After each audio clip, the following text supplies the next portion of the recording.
Bom, para quem não sabe, a Ana Bárbara Schaffert é advogada do Felipe Martins aqui nos Estados Unidos. Vocês lembram de toda a questão, né?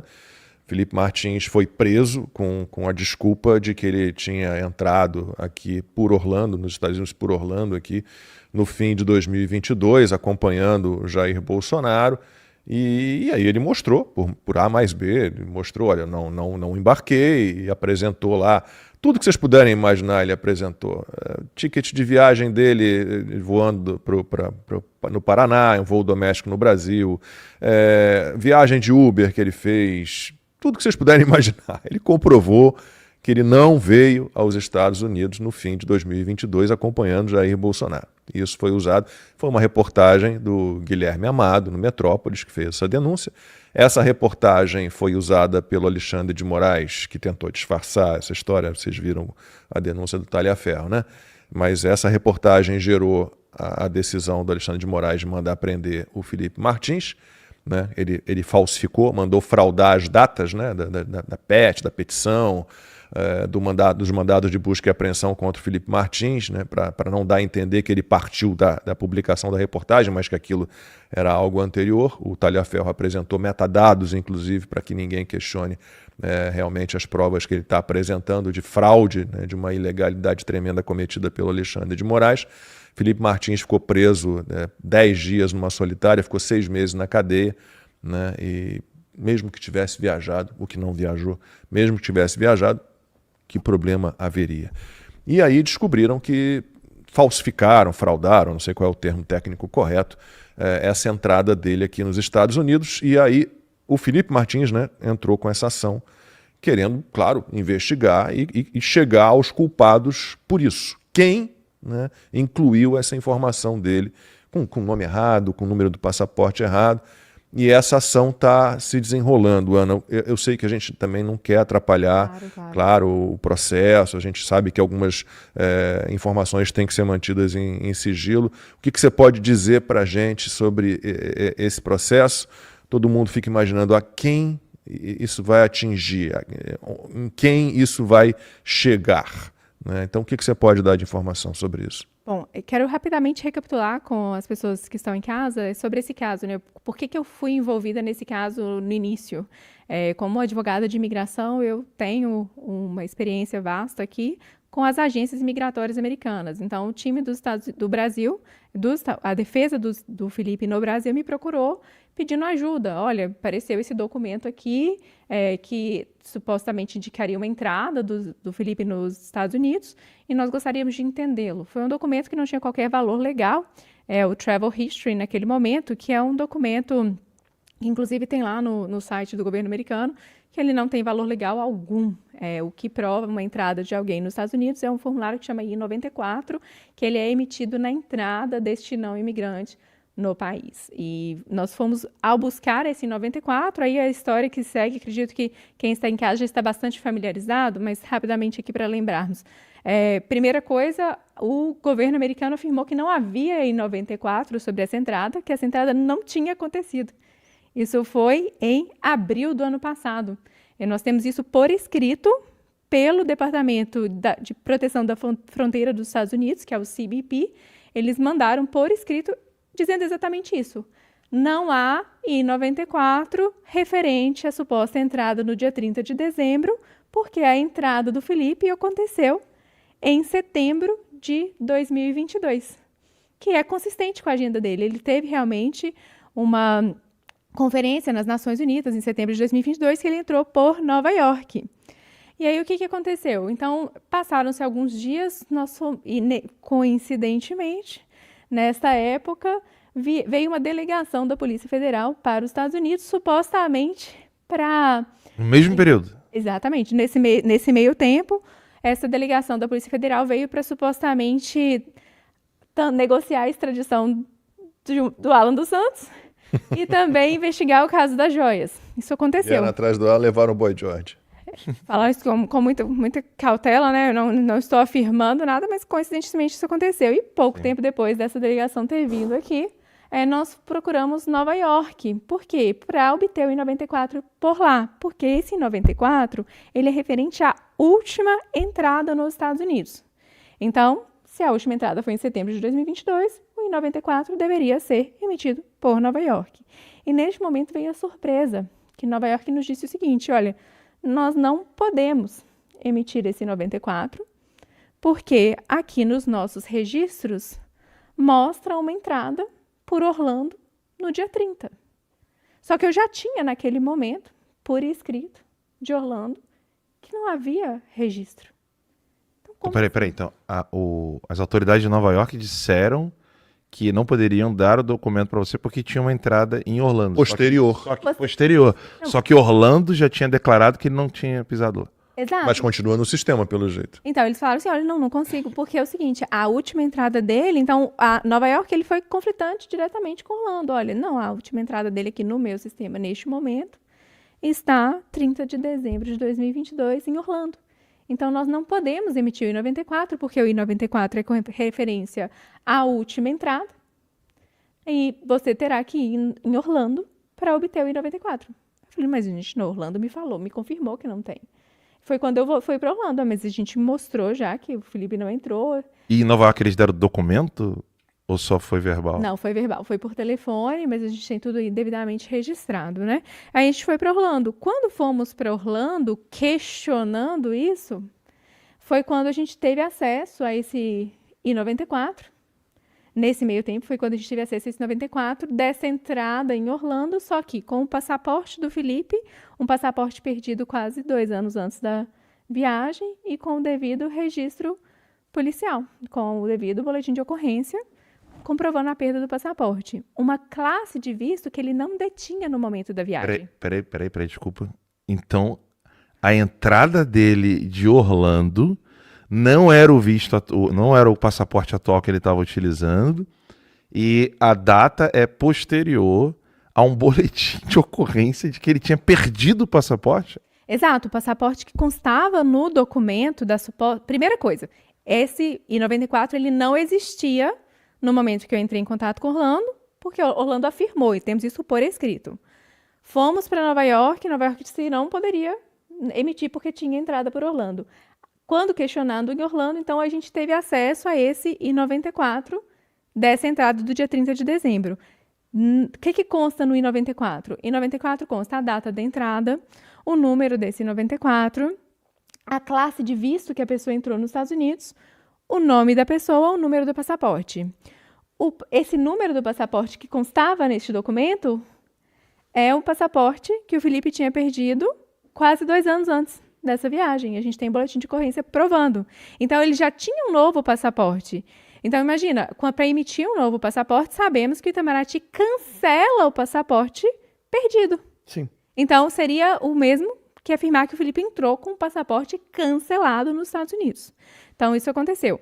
Além disso, a classe de visto que estava lá, estava uma classe do visto A2, e o Felipe ele tinha o visto G naquele momento. Então, não é uma classe de visto que ele detinha. E, adicional a isso, o nome dele estava escrito errado. Estava com E, né? Estava com E e é com I. Quando nós vimos aquilo ali, imagina a nossa surpresa. Como assim? De onde saiu esse registro? Que claramente as informações elas não são plausíveis de estarem, não estão ancoradas. E ao questionarmos Orlando, solicitando a correção, eu estava falando com uma atendente, não era nenhum supervisor, era uma atendente ali como equivalente no balcão ali, a primeira atendente. Ela falou, não, então eu vou ajustar aqui. Ela ajustou mudando, colocando o passaporte correto, o visto correto e o nome correto. Aí eu falei, não, você não pode fazer isso. Depois é que estou provando aqui que o A mais B que ele não entrou, você fez isso. Aí eu fui conversar com o supervisor dela e nós abrimos um processo dentro do Departamento de Segurança Interna dos Estados Unidos, que chama Redress.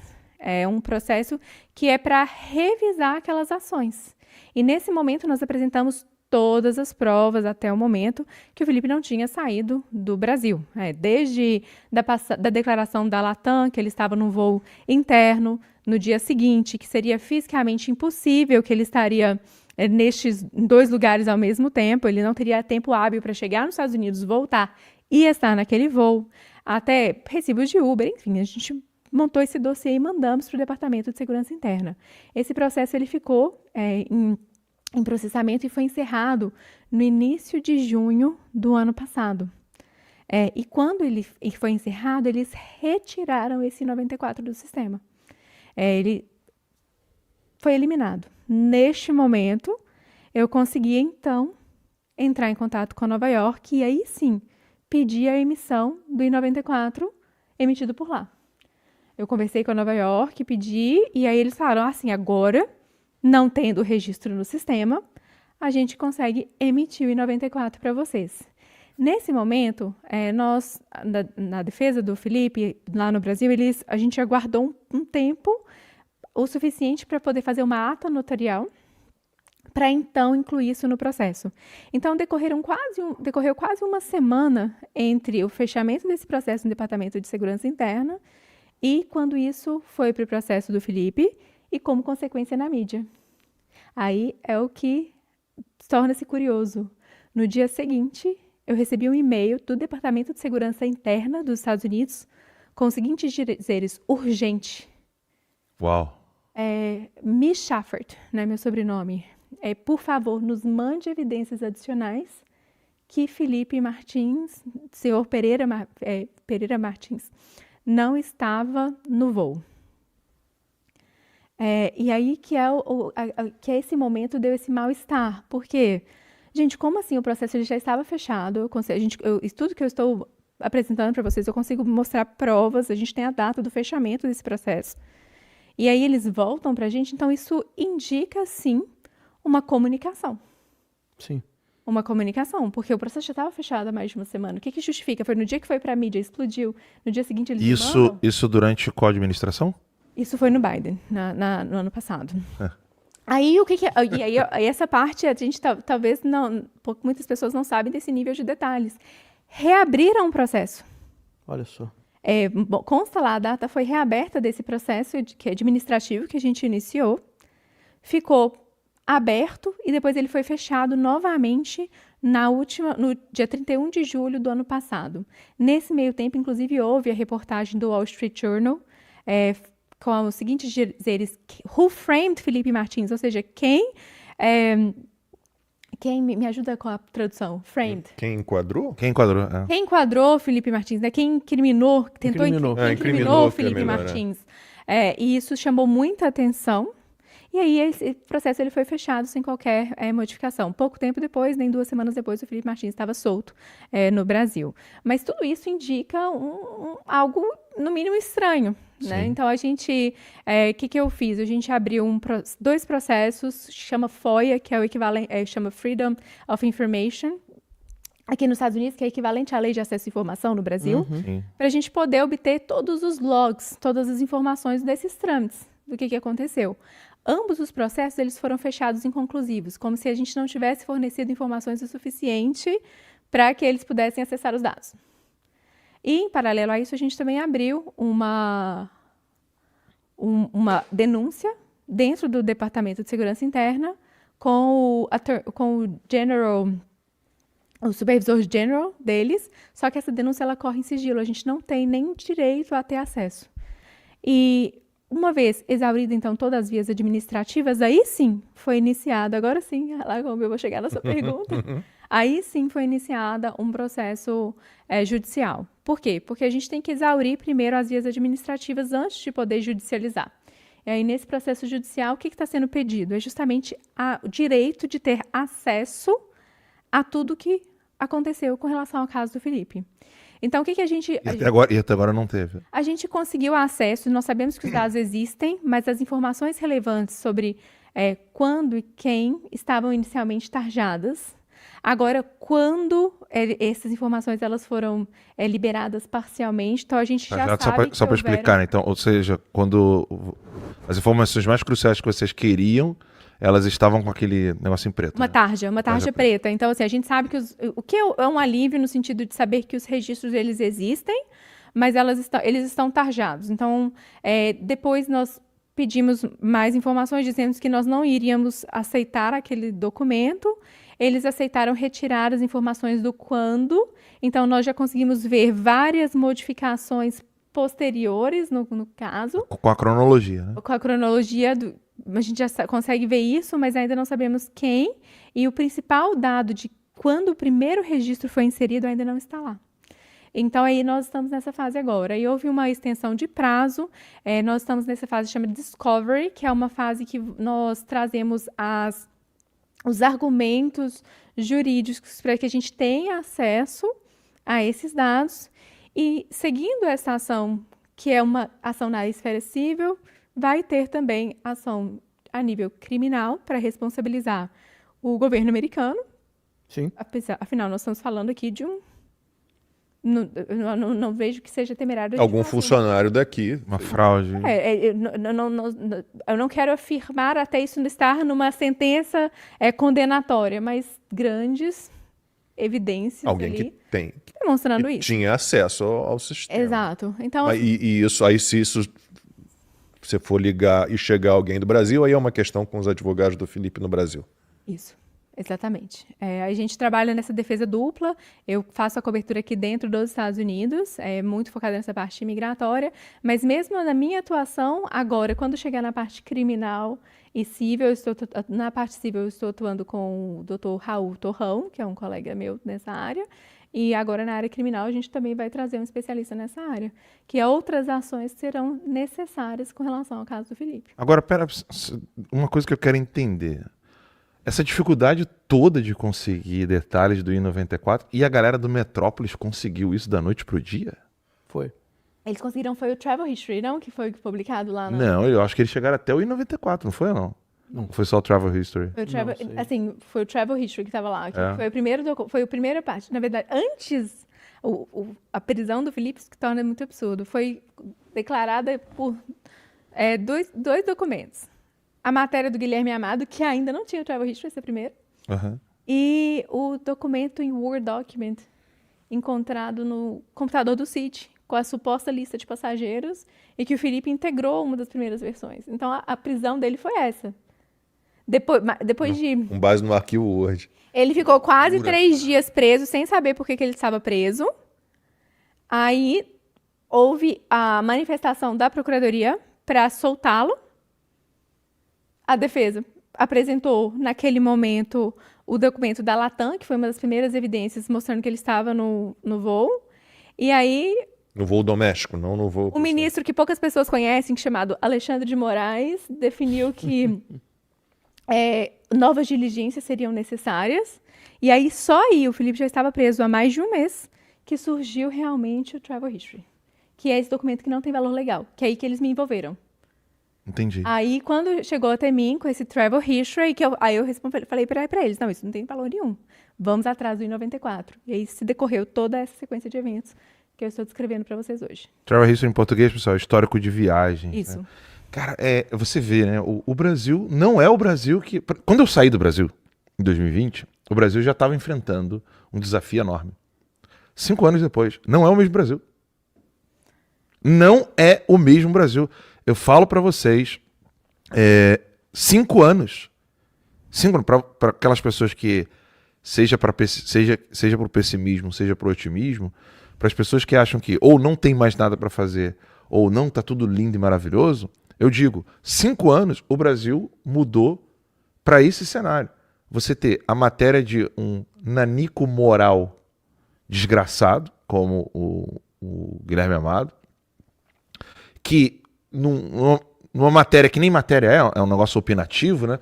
O professor Olavo, ele batia muito nessa tecla, o Lacombe não vejo a hora desse curso estar pronto, né, pra gente poder esfregar na cara desses editoriais, desses Dia jornalistas. 20 de outubro eu retomo as gravações. Não vejo a hora, porque assim, o povo brasileiro mesmo ainda não se ligou, vocês, óbvio, sim, tá, gente? Vocês são uma outra raça de brasileiros, vocês são maravilhosos. Até quando a gente fala errado aqui, vocês corrigem e a gente agradece de coração. Mas a grande massa no Brasil não tem ideia da diferença de um discurso opinativo, normativo e da descrição de fatos, ou seja, um discurso narrativo. O brasileiro não consegue separar essa linha com clareza. Muitas vezes, eu vejo isso na galera da direita, muitas vezes, tá? A pessoa não sabe se você está descrevendo algo ou se você está opinando sobre aquilo. Mas mesmo texto opinativo, a fala opinativa, ela tem que ser baseada em fatos, né? Não pode ser Não, mas aí cabe o debate. Mas assim, aleatória, né? a distinção, sabe? A distinção. O que o Guilherme Amado estava fazendo, primeiro, era ficção, porque ele não, como Essa jornalista, ele não tinha a materialidade dos fatos que ele afirma. Gente, isso é inadmissível. Qualquer pessoa que queira narrar fatos, ela tem que ter a materialidade do fato. Se ela não tem documentos, ela tem o próprio testemunho, que também não deixa de ser a materialidade do fato. Tanto é que em processos judiciais, você pode sim condenar pessoas baseando-se em testemunhos. Das provas, essa é a mais fraca, mas não deixa de ser. Agora, você opinar fingindo que você está narrando fatos... Não, Felipe Martins viajou para os Estados Unidos. Aprova um documento de Word, um doc. E detalhe que, na verdade, ele está acusando de um crime, né? Ele tentou fugir, é verdade. Tá dizendo que ele, não, ele tá Evaporou. dizendo que ele Evaporou. forjou que ele não teria viajado. Ele teria viajado, mas conseguiu ocultar a própria viagem. Isso é extremamente importante. Isso que o Max está falando, na decisão do Alexandre de prender o Felipe, houve a prisão, foi justamente isso, a suposta burla a migração. Burlar a imigração. Burlar a imigração, porque ele havia se utilizado, inclusive, da sua posição para isso. Exato. Foi isso. Então chegaram a dizer pior que ainda, ele... porque você está acusando a pessoa de um crime sem provas. Chegaram a dizer que ele próprio teria providenciado essa fraude, né? Sim. Uma história, Chegaram. A minuta do golpe também, gente. A minuta do golpe, tal minuta do golpe, estava no celular do Cid. Mas encontraram uma cópia impressa no escritório do Bolsonaro, no PL, na sede do PL, na mesa do Bolsonaro. Sim, o advogado do Bolsonaro, sabendo que aquele documento tinha sido encontrado no celular do Mauro Cid e que estava incluído nos autos, imprimiu e entregou ao Bolsonaro. Isso aqui está nos autos, para você tomar conhecimento. Mas aí, não, a minuta do golpe estava na mesa do Bolsonaro, sem assinatura, sem nada. Agora, é curioso, agora aqui sim, é uma especulação de minha parte, né? Tô falando aqui, tô criticando quem fala de fatos sem materialidade. É curioso, no mínimo curioso, você ter o Barroso agradecendo a administração Biden por toda a atividade do TSE durante as eleições. É curioso você ter a administração Biden fazendo o que fez, como relatado aqui agora pela advogada Ana, explicando pra gente o caso do Felipe Martins. E é curioso isso tudo ter cessado com o Trump. Cadê o e-mail urgente, agora que a administração Trump, né? Cadê o e-mail urgente? Sumiu, não temos e-mail urgente.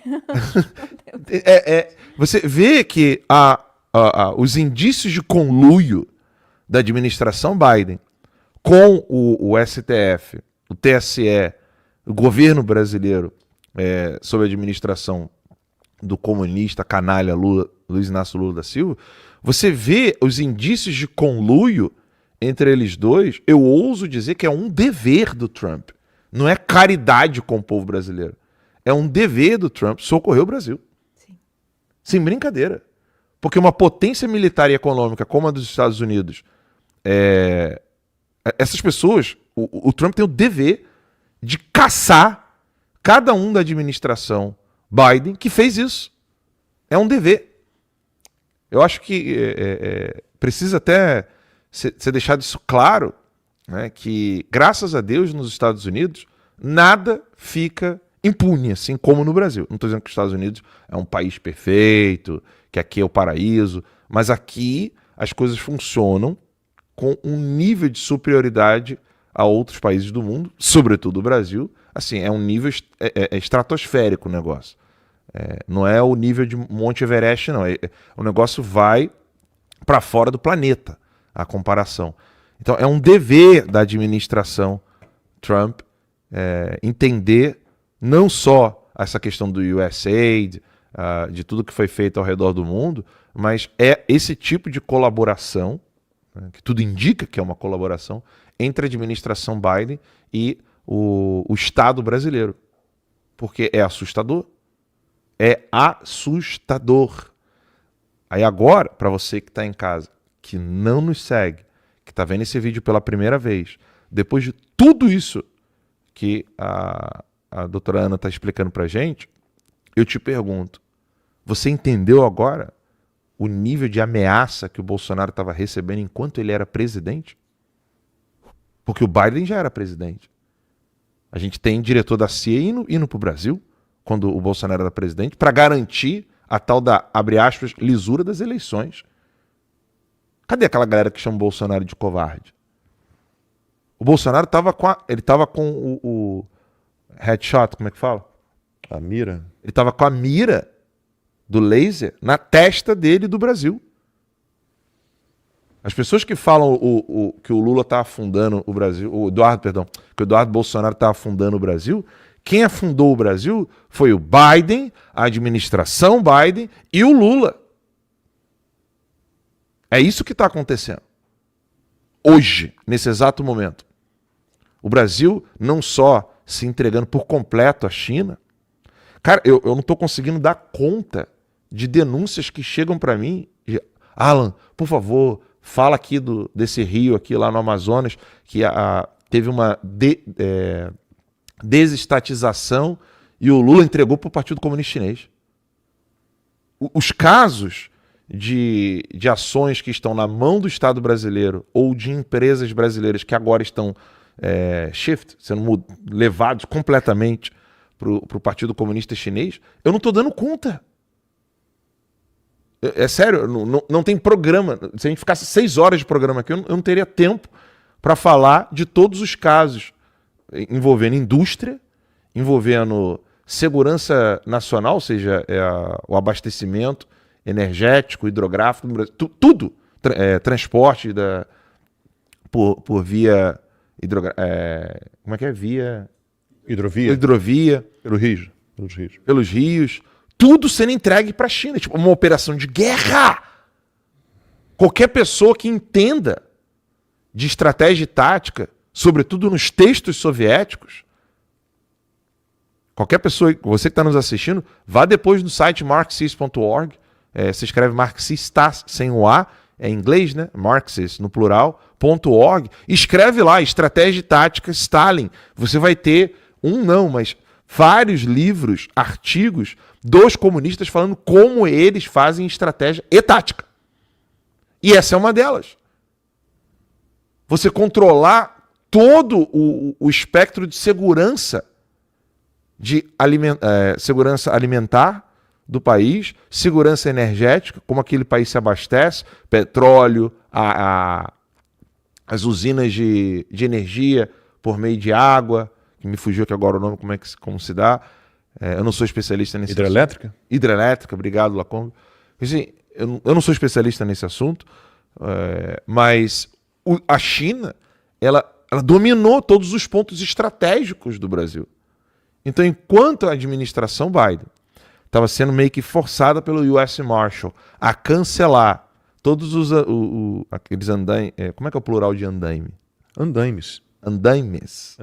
Então, todos os andaimes nos Estados Unidos eram controlados por uma única... Os guindastes, né? Os guindastes. Todos eles eram controlados pelo Partido Comunista Chinês e, o pior de tudo, era controlado remotamente na China com o backdoor. Ou seja, todos os dados que passavam ali iam parar na China. E aí foi uma operação bilionária da administração Biden para tirar isso da mão do Partido Comunista Chinês e escolher uma outra empresa. Cara, uma quebra na segurança nacional americana inadmissível. Inadmissível. E aí como é que você explica que o Biden estava tirando isso da mão do Partido Comunista Chinês, enquanto, ao mesmo tempo, ele estava fazendo de tudo para o Partido Comunista Chinês dominar o Brasil? Ou seja, o Biden estava sendo forçado, a administração Biden, né? A administração Biden estava sendo forçada por algum grupo a tirar isso dos Estados Unidos, e ao mesmo tempo que ele impulsiona isso nos outros países. Aí o que aconteceu? Trump é eleito e agora tá mais forte ainda essa guerra comercial do Trump com a China, que não é uma guerra comercial, diga-se de passagem. Eu afirmo sem medo de errar, é uma guerra de fato, só que guerra de quinta geração, onde a China é alvo dos Estados Unidos da América e o Brasil refém da China. Completamente refém da China. Não tem outra maneira de sairmos dessa situação de refém. E quando eu uso refém aqui, em português a gente às vezes fala, né? Pô, fulano ficou refém daquela situação. Eu tô falando naquele sentido em inglês mesmo, hostage, sabe? Que é quando a pessoa tá com a faca no pescoço e o criminoso está atrás dela, querendo sair do banco e com refém ali, ou então com a arma na cabeça. É refém no sentido de o povo brasileiro, aquele teu conhecido, teu amigo, teu vizinho, você, seus filhos, o povo brasileiro é refém desse partido comunista chinês, criminoso, assassino, que dá tiro na nuca de cristãos à luz do dia, na frente de um muro, para executar pessoas que não obedecem ao Partido Comunista Chinês. Essa é a realidade do Brasil. Esse é o mesmo grupo que estava atuando para falsear os documentos do Felipe Martins e trabalhar na eleição, com muitas aspas, do Lula no Brasil e tirar o Bolsonaro de lá. Para quem ainda não entendeu como que o Bolsonaro era uma pedra no sapato da administração Biden, dos globalistas e desses poderosos que controlam a economia global. Quantas vezes, Lacombe, eu e Max, a gente lê esse texto quase desde quando a gente viu pela primeira vez. Coloca aí, Pedrão, bota assim, Road to Socialism no Google. Bota assim, Road to Socialism, que é o caminho, a estrada para o socialismo, que é o texto, o guia do Partido Comunista dos Estados Unidos da América. The Communist Party of the United States Program. Se você colocar no Google The Communist Party of the United States Program, que é o programa do Partido Comunista dos Estados Unidos, tá lá, Road to Socialism. E lá, nesse texto, que é muitíssimo anterior à eleição do Trump, os comunistas dizem o quê? Que a CIA e o FBI, é isso aí, Road to Socialism? No site é melhor, Pedrão. Acho que tem no site, eu não queria o PDF não. Obrigado, desculpa aí. Mas deve ser isso aí mesmo. O do site, eu não sei se eles já modificaram, mas sabe o que diz nesse texto? Que é o guia do Partido Comunista dos Estados Unidos da América. Nesse guia, afirma peremptoriamente que Brasil, Argentina, Paraguai, Chile e Uruguai estavam sendo dominados pela CIA para sufocar os socialistas. Não estava tendo nada.